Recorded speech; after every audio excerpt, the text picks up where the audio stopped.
Salut les amis, j'espère que vous allez bien, en tout cas moi ça va super. Souvenez-vous, dans ma dernière vidéo que j'ai fait juste ici, j'ai fait l'unboxing du Galaxy Note Ultra 5G. Ce qui est important après quelques jours d'utilisation, que je me suis rendu compte, c'est de protéger le capteur à l'arrière et bien sûr de protéger l'écran.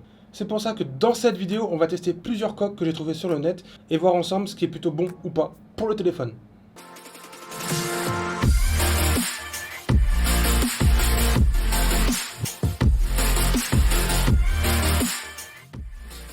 La première coque de protection qu'on va tester aujourd'hui est une coque de Discover Innovation.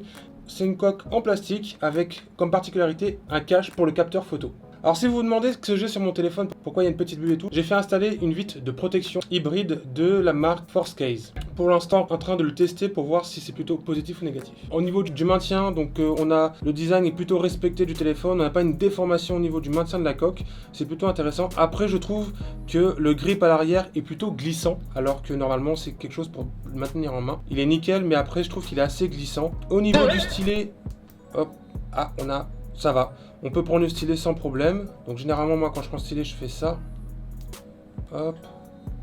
Ouais, franchement c'est nickel, il n'y a pas de souci au niveau du stylet. Ensuite, au niveau des boutons, on a quand même quelque chose au niveau des boutons qui est assez difficile à appuyer. Donc il faut appuyer un peu plus que d'habitude. Donc c'est un peu plus embêtant. Donc allons voir directement à l'arrière avec ce fameux cache photo. Donc est-ce qu'on peut l'enlever facilement?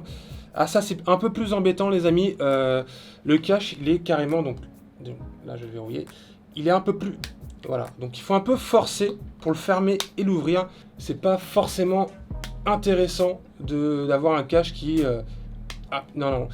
Alors définitivement cette coque, des avantages, on a le cache, mais finalement ce cache il est assez compliqué à enlever. Je trouve pas ça forcément astucieux d'avoir un cache et de galérer autant pour l'enlever. Donc déjà j'ai l'impression d'appuyer sur le capteur photo, donc c'est pas forcément pratique en soi. Au niveau du S Pen, la fente qu'on a ici, donc elle protège bien déjà toute la partie connectique, donc le S Pen il est plutôt facile à récupérer.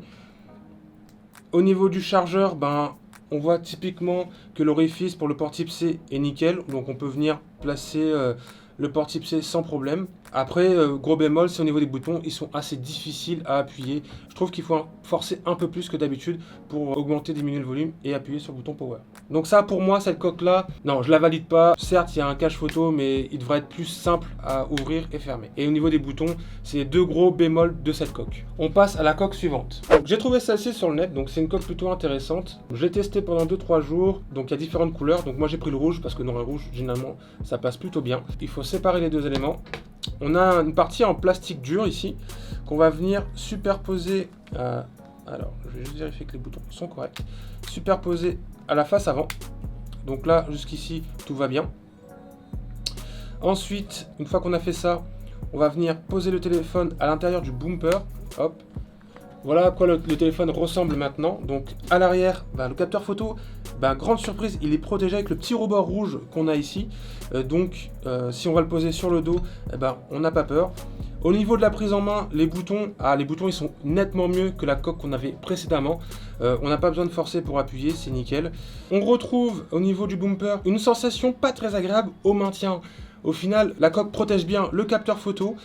Les boutons, ils sont bien, franchement, il n'y a pas besoin de forcer, c'est nickel. Mais par contre, au niveau de la prise en main, on perd cette sensation de grip. Là, on sait qu'on le tient, mais par contre, on perd tout l'aspect ergonomique du téléphone quand on le tient en main avec cette coque. Soit ce téléphone est bien protégé avec l'aspect du bumper rouge tout autour. Au niveau des connecteurs à l'arrière, on a un enfoncement. Donc, il y a une petite fente légère ici. Donc, on va essayer de prendre le S Pen. Ouais, donc c'est nickel. Donc pour récupérer le S Pen ici, c'est impeccable. On n'a pas de souci. On a une petite fente toute légère à ce niveau-là. Je sais pas si vous voyez correctement, mais c'est plutôt nickel pour passer le doigt juste en dessous et l'enlever proprement. Cette coque, je la valide à moitié parce que, alors les boutons sont nickel. Au niveau des connecteurs, c'est nickel. Mais j'ai cet aspect en fait d'ergonomie. La protection de l'appareil photo est nickel aussi. Mais en fait, en prise en main et en termes de design, on va dire, ça n'avantage pas le téléphone. Moi, je trouve que la prise en main est assez compliquée. Certes, on a un bon grip au niveau de l'arrière, mais c'est pas au niveau des côtés, on a une difficulté à prendre le téléphone. Ça dénature un petit peu le design de base. On passe à la coque suivante. Alors, on va partir sur une coque qui s'appelle Cyril. Donc déjà, premier abord de la coque, je trouve que le plastique, il est un peu cheap. Mais on va voir ce que ça donne au niveau du téléphone. Franchement, je sais pas ce que vous en pensez. D'un point de vue comme ça, déjà, c'est un peu plus classe. Après, je vais vous le dire, le plastique, il fait cheap. Au niveau de la prise en main, on n'est pas dénaturé au niveau du téléphone. On a une bonne prise en main. Ça glisse un petit peu au niveau de l'arrière, mais c'est pas affolant. Au niveau du capteur photo, on va avoir une protection tout autour du capteur photo. Donc si on pose sur le dos le téléphone, ça touche pas le capteur photo. Donc ça, c'est un très gros plus. Ça, je kiffe vraiment. Au niveau des boutons, les boutons, ils sont nickel. Il n'y a pas besoin de forcer, ils sont top. On a la possibilité dans le petit packaging avec cette coque de changer ces boutons. Donc là, ils sont gris, on peut les mettre en noir. Donc il n'y a pas plus simple pour les changer. Qu'est-ce qu'on a au niveau des connecteurs? Au niveau des connecteurs, on va tester ça. Au niveau du S Pen, elle est nickel, donc il n'y a pas besoin de chercher le S Pen, donc là c'est plutôt intéressant. Je pense que c'est l'une des meilleures fentes des coques que j'ai utilisées. Pour l'instant, comparé aux deux autres qu'on a testé avant, en termes de prise en main et de protection de l'appareil photo et des boutons, je trouve que c'est le meilleur choix. Après, franchement, ce qui m'embête le plus, c'est au niveau du plastique. En fait, il n'est pas tip top. C'est un plastique qui va protéger votre téléphone, mais je pense que s'il tombe une fois, le plastique va se casser. Et je ne sais pas si le téléphone va justement prendre un coup ou pas. Mais en termes de prise en main, etc., cette coque-là, elle est un petit peu plus au-dessus des autres. Moi, le seul souci que je pourrais rencontrer, en fait, c'est au niveau de la qualité du plastique. Pour l'instant, si je devais choisir entre les trois, je partirais sur cette coque-là. Et on a une dernière coque un petit peu plus chère que les autres, la coque de chez Forcase. Donc celle-ci, on va la tester maintenant. Donc là, on part sur une coque totalement transparente, avec sur les côtés des petits renforts. Donc là, le plastique, on le sent, il est beaucoup mieux travaillé que les trois versions précédentes.